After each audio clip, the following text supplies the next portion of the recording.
نحمدہ و نصلی علی رسولہ الکریم اما بعد بسم اللہ الرحمن الرحیم۔ روزے کے مسائل میں روزے کے مستحبات اور سنتوں کا بیان تھا۔ اس میں ایک بات یہ عرض کی گئی کہ روزے دار آدمی کے لیے اپنے تمام اعضاء کو احتیاط سے چلانا چاہیے، یعنی پورے بدن کا جو ہے وہ روزہ ہونا چاہیے۔ اس میں یہ ہے کہ روزے دار آدمی کے لیے یہ غلط بات کہنا، جھوٹ بولنا، غیبت کرنا، چغلی کرنا، جھوٹی قسم، شہوت سے نظر اور فحش، ظلم، دشمنی، ریاکاری وغیرہ سے بچنا یہ مستحب ہے۔ اور ویسے تو گناہوں سے ہر مسلمان کے لیے ہر وقت بچنا جو ہے یہ ضروری ہے، لیکن روزے دار آدمی کے لیے اس کی زیادہ تاکید اس وجہ سے ہے کہ روزے دار آدمی جو ہے یہ اس وقت عبادت کی حالت میں ہوتا ہے، روزے میں ہے تو یہ عبادت میں ہے، لہٰذا اس کے جب مستحبات پر عمل کرے گا تو اس کا ثواب جو ہے وہ مکمل ہوگا۔ فقہا نے اس ضمن میں 3 درجے جو ہے وہ لکھے ہیں روزے دار کے۔ ایک تو عام لوگوں کا روزہ ہے کہ وہ کھانے پینے اور جماع سے رکے رہیں، یہ ادنیٰ درجہ ہے۔ دوسرا درجہ جو ہے وہ خواص کا ہے، یعنی صالحین کا روزہ، اور وہ یہ ہے کہ وہ ان چیزوں سے بھی بچے لیکن اس کے ساتھ ساتھ مباح امور جو ہے ان سے بھی حتی الامکان بچتے رہیں، یعنی جو چیزیں مباح ہیں، کرنا جائز ہیں، ان سے بھی وہ بچیں۔ اور تیسرا جو ہے وہ اخص الخواص کا کہ جو بہت ہی زیادہ متقی، پرہیزگار اور اللہ کے بہت ہی مقرب بندے ہیں، تو ان کے روزے کی حالت انہوں نے لکھی کہ ان کے دل میں بھی کوئی ایسا شائبہ، ایسا شبہ جو ہے وہ نہیں آنا چاہیے جس سے جو اس کے منافی ہو۔ حالانکہ یہ وسواس جو ہیں، وسوسے، یہ انسان کے اختیار میں نہیں ہے، لیکن چونکہ وہ لوگ اخص الخواص ہیں، وی آئی پی ہیں، تو اس لیے ان کو جو ہے وہ ہر وقت اپنی توجہ، اپنے خیال، اپنے دل کے حرکات جو ہے وہ اللہ کی یاد میں صرف کرنی چاہیے۔ اور روزے کی حالت میں کسی وقت بھی مسواک کرنا مستحب ہے۔ مثلا یہ ہے کہ دن کے شروع میں، دن کے درمیان میں، آخری وقت میں، اور مسواک بھی چاہے وہ خشک ہو یا تر ہو تو یہ روزے دار آدمی کے لیے ہر وقت مسواک کرنا مستحب ہے۔ اس میں جو ہے وہ ایک بات یہ ذہن میں رکھیں کہ حدیث میں آتا ہے، نبی اکرم صلی اللہ علیہ وسلم نے فرمایا کہ روزے دار آدمی کے منہ کی بدبو اللہ کریم کو مشک سے زیادہ محبوب ہے۔ اس لیے بعض فقہا یہ کہتے ہیں کہ آدمی آدھے دن کے بعد مسواک نہ کرے تاکہ وہ بدبو زائل نہ ہو۔ ہمارے فقہاء حنفیہ رحمہم اللہ یہ فرماتے ہیں کہ اس سے یہ جو بدبو ہے تو اس سے دانتوں کی بدبو مراد نہیں ہے۔ دانتوں کی بدبو ہر حال میں، چاہے روزے دار کی ہو چاہے غیر روزے دار کی ہو، کوئی بھی آدمی ہے تو یہ ناپسندیدہ ہے، اس کو زائل کرنا چاہیے۔ یہ مسواک نماز کے لیے وضو کے ساتھ اسی وجہ سے مسنون قرار دیا گیا کہ نماز کے حالت میں آدمی کے دانتوں کی بدبو جو ہے وہ نہ آئے۔ یہ جو بدبو مراد ہے جو اللہ کریم کو بہت زیادہ پسند ہے، تو جب معدہ خالی ہوتا ہے اور ایک کافی وقت تک اس میں جو ہے وہ کوئی پانی، کھانے کی کوئی چیز، پینے کی کوئی چیز نہ جائے تو اس خالی ہونے کی وجہ سے ایک قسم کی بدبو پیدا ہوتی ہے۔ وہ اگر آپ کبھی اتفاق ہو، لمبے روزے ہوں اور کسی آدمی کے پاس آپ بیٹھ جائیں جس کے گرمی کے روزہ ہو، اور وہ بدبو اگر اس کے منہ سے، تو وہ آدمی کو ناگوار نہیں گزرتی ہے، جبکہ یہ دانتوں والی بدبو جو ہے یہ ناگوار ہوتی ہے۔ تو اس سے مراد جو ہے وہ بدبو مراد ہے جو معدہ خالی ہونے کی وجہ سے پیدا ہوتی ہے۔ اب اگر یہ مسواک کرتا ہے تو مسواک کرنے کی وجہ سے وہ بدبو زائل نہیں ہوتی ہے، صرف دانتوں کے اندر جو میل جم جاتی ہے تو وہ اس سے وہ ختم ہوتی ہے، تو اس پر اس کی ممانعات نہیں ہے۔ دوسری بات جو ہے وہ یہ روزے کی حالت میں برش اور ٹوتھ پیسٹ جو ہے اس کے استعمال کرنے کی بات ہے۔ تو یہ جو ٹوتھ پیسٹ ہے، معجون جو ہے، تو اس میں کیمیکل ہوتی ہیں۔ آپ اگر عام حالات میں برش کے ساتھ جو ہے وہ ٹوتھ پیسٹ استعمال کرتے ہیں تو ایک لمحے کے بعد جب آپ گلے سے خراش نکالتے ہیں تو اس میں اس کے صاف اثرات جو ہے وہ موجود ہوتے ہیں، گلے میں اس کی جلن بھی محسوس ہوتی ہے۔ لہٰذا یہ پیسٹ وغیرہ جو ہے کرنا، یہ تو آدمی رات کو کرے یا روزہ بند کرنے سے پہلے یا افطار کرنے کے بعد، اور باقی دن کے وقت جو ہے یہ صرف مسواک جو لکڑی کے ہیں وہ مسواک چاہے تر ہو یا خشک ہو یہ کرے روزے کی حالت میں۔ اور اسی طریقے سے مختلف اوقات میں جو ہے وہ مسواک کرنا مستحب ہے۔ جب منہ کی بو جو ہے یہ متغیر ہو جائے تو مسواک کرنا مستحب ہے۔ سو کر اٹھنے کے بعد مسواک کرنا مستحب ہے، اور ہر عبادت کے لیے یعنی وضو کرتے وقت، نماز پڑھتے وقت، قرآن مجید کی تلاوت کرتے وقت اور درس اور تدریس کے وقت جو ہے مسواک کرنا، ان کے زیادہ جو ہے وہ تاکید آئی ہے۔ یعنی منہ جو ہے وہ آدمی کا ہر وقت جو ہے وہ صاف ستھرا ہونا چاہیے۔ اگلا مسئلہ یہ ہے کہ رمضان المبارک میں ویسے تو آدمی کو ہر وقت خیر اور ثواب والا کام، نیکی اور اچھائی والا کام ہی کرنا چاہیے، لیکن رمضان میں چونکہ عبادت کے معیار بڑھ جاتا ہے، نفل عبادت جو ہے وہ فرض کے درجے پر چلی جاتی ہے، اور فرض عبادت جو ہے وہ 70 فرض کے برابر، لہٰذا اس میں جو ہے وہ صدقہ، خیرات، ذکر، اذکار، یہ اس کی کثرت کرنی چاہیے، کثرت کرنی مستحب ہے۔ اور رمضان کے آخری عاشرے میں ہر ایک آدمی کے لیے جاگنا یہ الگ مستحب ہے، اور مسجدوں میں یہ اعتکاف کرنا یہ سنت مؤکدہ علی الکفایہ ہے۔ اعتکاف کے بیان میں اس کا ذکر آئے گا۔ اور روزے میں ہر اس چیز سے بچنا مستحب ہے جو دوسرے اماموں کے نزدیک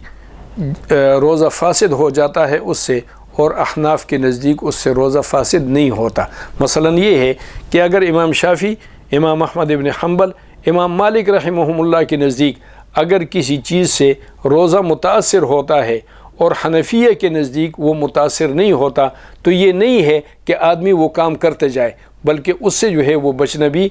ضروری ہے، تاکہ کسی امام کے نزدیک اس کا روزہ جو ہے وہ اس پر کوئی کسی قسم کا اعتراض نہ آئے کہ ہمارے نزدیک یہ روزہ نہیں ہوا۔ آگے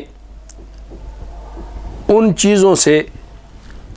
کا ذکر ہے جس سے روزہ نہیں ٹوٹتا، اور وہ چیزیں جو روزے کے اندر مکروہ ہیں یا مکروہ نہیں ہیں۔ جن چیزوں سے روزہ نہیں ٹوٹتا وہ دو قسم کی ہیں، ایک وہ ہیں کہ جن کا ذکر کرنا روزے دار کے لیے مکروہ ہیں، اور دوسری وہ چیزیں ہیں جس کا کرنا روزے دار کے لیے مکروہ نہیں ہے، یعنی بلا کراہیت وہ جائز اور مستحب ہیں۔ ان کی تفصیل درج ذیل ہے۔ وہ اس طریقے سے کہ مردوں کے لیے روزے کے حالت میں سرما لگانا مکروہ نہیں ہے،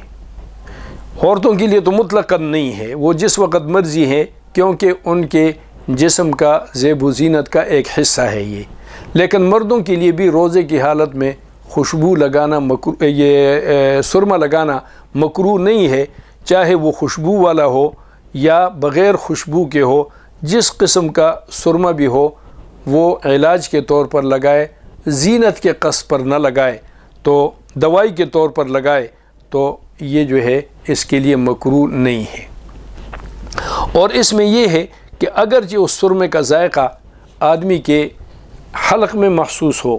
یا آدمی کے جو ہے وہ ناک میں، رینٹ میں محسوس ہو، تو تب بھی اس سے روزہ متاثر نہیں ہوتا ہے۔ مثلا یہ اثر کرنے والا جو کاٹتے ہیں، چبھتے ہیں جو سرما، وہ سرما اگر لگا لیا اور حلق میں اس کا اثر محسوس ہوا تو اس سے روزہ فاسد نہیں ہوتا۔ اور اس کی وجہ جو ہے وہ فقہا یہ لکھتے ہیں، وہ کہتے ہیں کہ یہ جو آنکھ ہے تو اس کے اندر اور حلق کے اندر آر پار کا راستہ نہیں ہے، اس کو منفذ کہتے ہیں، یعنی کوئی ایسا براہ راست کہ وہ چیز آ کے گلے میں جو ہے اور حلق میں نیچے اتر کر معدے تک آتی ہو تو ایسا وہ نہیں ہے، راستہ نہیں ہے، تو اس لیے اس سے روزہ جو ہے وہ ٹوٹتا نہیں ہے، روزہ مکروہ نہیں ہوتا ہے۔ اب یہ ہے کہ یہ جو اثر محسوس ہو رہا ہے، مثلا سرما لگایا آپ نے اور اس کا اثر گلے میں محسوس ہوا، اس کا اثر جو ہے وہ ناک میں محسوس ہوا، ناک میں اس کے جو ہے وہ نشان بھی آ گئے، حلق میں اس کے نشان بھی آ گئے، تو فقہا یہ لکھتے ہیں کہ یہ اس طریقے سے ہے کہ جیسے یہ مسامات کے ذریعے سے کسی چیز کا منتقل ہونا، مثلا یہ ہے کہ سخت گرمی میں ٹھنڈے پانی پر آپ ہاتھ رکھیں، ٹھنڈے پانی میں آپ پاؤں رکھیں، تو اس کے وہ اثر آپ اپنے جگر میں محسوس کریں گے، حلق میں محسوس کریں گے، اور اس کی وجہ سے آپ کے حلق میں لعاب بھی پیدا ہو جاتا ہے اور حلق کے اندر جو ہے وہ ٹھنڈک بھی پیدا ہو جاتی ہے، جگر میں ٹھنڈک پیدا ہو جاتی ہے، تو یہ مسامات کے ذریعے سے جو چیز منتقل ہوتی ہے اس سے روزہ فاسد نہیں ہوتا، اور جو چیز براہ راست منفذ کے ذریعے سے آر پار کے راستے سے جو چیز منتقل ہوتی ہے تو اس سے روزہ فاسد ہو جاتا ہے۔ اس لیے اگر یہ اثر محسوس کی جائے تو اس سے روزہ جو ہے اس پر متاثر نہیں ہوتا۔ اگلا مسئلہ یہ ہے کہ داڑھی میں، مونچھوں میں، سر میں جو ہے وہ تیل لگانا یہ روزہ دار آدمی کے لیے روزے کی حالت میں مکروہ نہیں ہے، چاہے وہ خوشبودار تیل ہو چاہے بغیر خوشبو کے ہو۔ پھر یہ تیل جو ہے یہ جسم کے اندر جذب بھی ہوتا ہے کہ آپ سر پر لگائیں، بدن پر جو ہے وہ مالش کریں تو تیل جذب ہوتا ہے، لیکن یہ چونکہ مسامات کے ذریعے سے ہے، جیسے پسینہ جو ہے وہ نکلتا ہے جن سوراخوں سے، مسامات سے، اسی میں یہ تیل بھی جذب ہوتا ہے، تو اگر اس طریقے سے یا ٹھنڈا پانی جو ہے وہ ڈال دیا آدمی نے، اس کے بہت جو ہے وہ جسم میں جذب ہو جاتا ہے، تو چونکہ یہ مسامات کے ذریعے سے ہے تو اس کی وجہ سے روزہ جو ہے وہ متاثر نہیں ہوتا۔ داڑھی اور مونچھوں پر تیل لگانا یہ علاج کے طور پر لگانا چاہیے اور زیب و زینت کے قصد سے، چونکہ مردوں سے زیب و زینت جو ہے وہ مقصود نہیں ہے تو وہ اس نیت سے نہیں لگانے چاہیے۔ اور بدن پر جو ہے تیل کے مالش کرنا یہ بھی، اس سے بھی روزہ مکروہ نہیں ہوتا، اور چاہے وہ کسی قسم کا تیل ہو، یہ جسم میں وہ جو کاٹنے والا ہوتا ہے جیسے تارے میرے کا تیل ہوتا ہے، خوشبودار تیل ہوتا ہے، سرسوں کا ہوتا ہے، یا یہ زیتون کا تیل ہے، کسی بھی تیل سے جو ہے یہ کرنا جو ہے وہ جائز ہے، بدن پر اس کا ملنا۔ اور روزہ دار آدمی کے لیے وضو کے علاوہ بھی کلی کرنا یا سر پر پانی ڈالنا یا بدن پر پانی ڈالنا یہ جائز ہے، اس سے اس کا روزہ مکروہ نہیں ہوتا۔ اب مثلا آدمی جو ہے سخت پیاس کی وجہ سے کلی کرتا ہے تو یہ احتیاط اس میں لازمی ہے کہ وہ پانی اس کے گلے میں نہ جائے، اور ایک دفعہ جو ہے جب یہ اس کو تھوک لے، وہ پانی ایک دفعہ کلی پھینک دی، ایک دفعہ جو ہے وہ اس کو تھوک دیا، اس کے بعد اگر پانی کے کچھ ذرات اس کے منہ کے اندر موجود ہیں یا پانی کے مسامات کے اندر جو ہے منہ کے مسامات کے اندر پانی موجود ہے، اور یہ ایسے کر کے اس کو جو ہے وہ کر کے تھوک کے ساتھ نگل لیتا ہے تو اس سے بھی روزہ متاثر نہیں ہوتا۔ اسی طریقے سے پانی جو ہے وہ اس میں غسل کرنا، پانی میں بیٹھنا، لیکن بیٹھنا اس طریقے سے ہے کہ اس کا جسم جو ہے وہ ایسے جو ہے وہ اپنے آپ کو ایسے کنٹرول میں کر کے سکیڑ کر جو ہے وہ بیٹھے، اور اپنے اوپر ٹھنڈا پانی ڈالنا، کپڑا جو ہے وہ بھگو کر جسم پر لپیٹنا، یہ تمام چیزیں جو ہے یہ روزے کے اندر جائز ہیں، لیکن اس کے لیے شرط یہ ہے کہ یہ اپنے عجز کے اظہار کے لیے، اللہ کریم کے سامنے اپنے عاجزی رکھنے کے لیے ہو، اور عبادت پر بے قراری اور بے اطمینانی کے ظاہر کرنے کے لیے نہ ہو کہ جی بے قرار ہو گیا آدمی، بلکہ یہ ہے کہ اللہ کریم کے سامنے اپنے عاجزی رکھنے کے لیے کہ میں تو بہت کمزور ہوں لیکن تیرے حکم کی تعمیل ہے، تو اس سے روزہ متاثر نہیں ہوتا۔ اور روزہ دار آدمی کے لیے خوشبو سونگھنا جو ہے یہ مکروہ نہیں ہے، چاہے وہ خوشبو عرق گلاب وغیرہ کی ہو یا کوئی بھی خوشبو ہو، تو ہر قسم کی خوشبو اس کے لیے سونگھنا یہ جائز ہے۔ لیکن وہ خوشبو جس کے اندر دھوئیں، جیسے اگربتی وغیرہ جلاتے ہیں اور یہ عود جلاتے ہیں، سندل جلاتے ہیں اور ہرمل جلاتے ہیں، تو وہ فضا میں خوشبو بھی بکھیرتا ہے لیکن اس کے ساتھ اس کا دھواں بھی ہے۔ تو اگر قصداً یہ دھوئے کو نہ نکلے تو اس قسم کی خوشبو جو ہے وہ بھی سونگھنا، مثلا ایک جگہ وہ خوشبو جو ہے وہ پھیل رہی ہے لیکن اس کے کوئی دھوئے کے اثرات نہیں ہے اور دھواں اس کے منہ کے اندر نہیں جاتا ہے، تو ایسے خوشبو کا سونگھنا جو ہے یہ بھی جائز ہے۔ اور روزہ دار آدمی کے لیے تھوک منہ میں جمع کر کے اس کو نگلنا، مثلا وہ تھوک جمع کر رہا ہے پھر اس کو نگل لیتا ہے، تو ایسا کرنا اس کے لیے مکروہ ہے۔ لیکن بغیر قصد کے، جیسے باتیں کرتے ہوئے آدمی جو ہے بغیر قصد اور ارادے کے تھوک کو جو ہے وہ نکلتا ہے، بات کرتے میں زبان جب اوپر نیچے آتی ہے تو اس کے ساتھ لعاب بھی نیچے جاتا ہے، تو بغیر قصد اور ارادے کے اگر یہ تھوک وغیرہ اس کے حلق میں چلا جائے تو اس سے روزہ متاثر نہیں ہوتا۔ یہ جو قصداً ہے اس سے بھی روزہ ٹوٹتا نہیں ہے، صرف یہ ہے کہ یہ کام جو ہے یہ مکروہ ہے، نہیں کرنا چاہیے۔ اور روزہ دار آدمی کے منہ سے لعاب بہہ کر اگر نیچے جو ہے وہ ایسے ٹوڑی تک آیا اور پھر اس نے ایسے کر کے اس کو کھینچا اور اس کو نگل لیا، تو اگر اس کی تار جو ہے وہ ٹوٹ گئی تھی،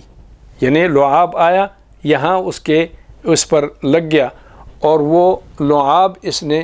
نیچے والا جس کی تار ٹوٹ گئی تھی وہ پھر اس نے اٹھا کے منہ میں ڈال دی، تو اس سے روزہ فاسد ہو جائے گا۔ لیکن اگر وہی تار ایسے نیچے تھوڑا سا بہہ گیا، ایسے کر کے اس نے کھینچ لیا اور اس کو نگل لیا، تو اس سے روزہ نہیں ٹوٹتا۔ اور کلی کرنے کے بعد جب پانی آدمی تھوک دے اور جو تری رہ جاتی ہے تو اس تری کو نگلنا، اس تری کو جو ہے وہ لعاب کے ساتھ وہ ملتی ہے اور اس کو نگلنے سے روزہ نہ ٹوٹتا ہے اور نہ یہ روزے میں مکروہ ہے۔ اگلا مسئلہ یہ ہے کہ اگر کسی آدمی کے دماغ سے جو ہے وہ مواد، جیسے رینٹ نکلتی ہے، وہ آیا اس کے ناک میں اور اس نے اندر سے ایسے کر کے اس کو نگل لیا اور وہ نیچے حلق میں آ گیا اور اندر ہی سے اس کے پیٹ کے اندر چلا گیا، تو اس سے اس کا روزہ فاسد نہیں ہوتا، مکروہ بھی نہیں ہوتا ہے۔ لیکن اگر اس نے یہ باہر نکلا ناک کے ذریعے سے، ایسے کر کے عمدن اس نے اس کو نگل لیا اور باہر پھینکنے کے بجائے تو اس نے یہ اندر لے لیا، تو اس سے روزہ نہیں ٹوٹے گا اور یہ لعاب ہی کے حکم میں ہے، لیکن احتیاطاً اس کو نگلنے کے بجائے باہر پھینک دینا جو ہے وہ چاہیے، اس لیے کہ امام شافعی رحمہ اللہ کے نزدیک جو دماغ سے رینٹ آتی ہے اس سے روزہ فاسد ہو جاتا ہے، اس کو باہر پھینکنا چاہیے۔ تو ہمارے نزدیک بھی احتیاط اسی میں ہے کہ اس کو باہر پھینک دے۔ روزے کے یہ مستحبات اور مکروہات ہیں، ان کا احتیاط کے ساتھ جو ہے خیال رکھنا اور ان پر عمل کرنا ضروری ہے۔ مزید بھی آگے اس کی تفصیل بیان ہوگی۔ اللہ کریم ہمیں عمل کی توفیق عنایت فرمائے۔ وآخر دعوانا ان الحمد للہ رب العالمین۔